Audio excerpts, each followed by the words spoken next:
Hey fools, this is Doug Ehrman, contributor here at Fool.com, talking to you today about two things which Windows 8.1 still leaves broken.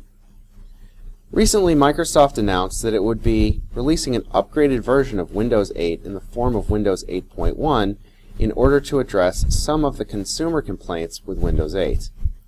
Windows 8 was originally conceived as a way to bring the PC and mobile experiences closer together, and while the two operating systems are unique, they possess common design elements as well as look and feel commonalities which are meant to make the experiences more similar.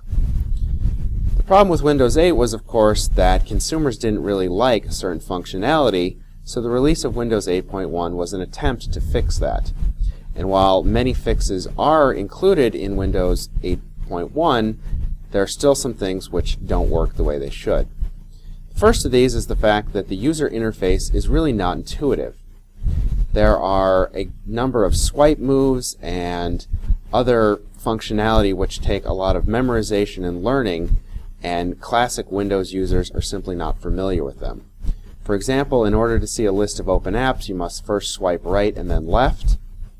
You can only scroll through apps by scrolling from left to right, not the other way, and in certain, quote, modern apps, the X that Windows users are used to for closing a program isn't there.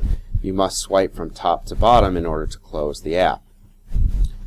The second problem with Windows 8.1 that has not been addressed is the lack of the Start menu.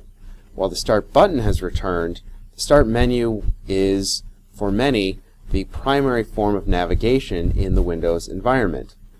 While the Start button is back, which is a big improvement, it now takes you to the tile app layout, which for some is still annoying because then you have to scroll through it and can't navigate as easily as you could in older versions of Windows. The other thing which is not specifically a problem with Windows 8.1 but remains a problem for the company is the fact that Windows does not have as many apps as other operating systems. Windows hasn't done a great job, or Microsoft rather, hasn't done a great job in incentivizing developers, and this is evidenced by the fact that there are currently about 100,000 apps for Microsoft relative to nearly 1 million for iOS and just shy of that for Google's Android.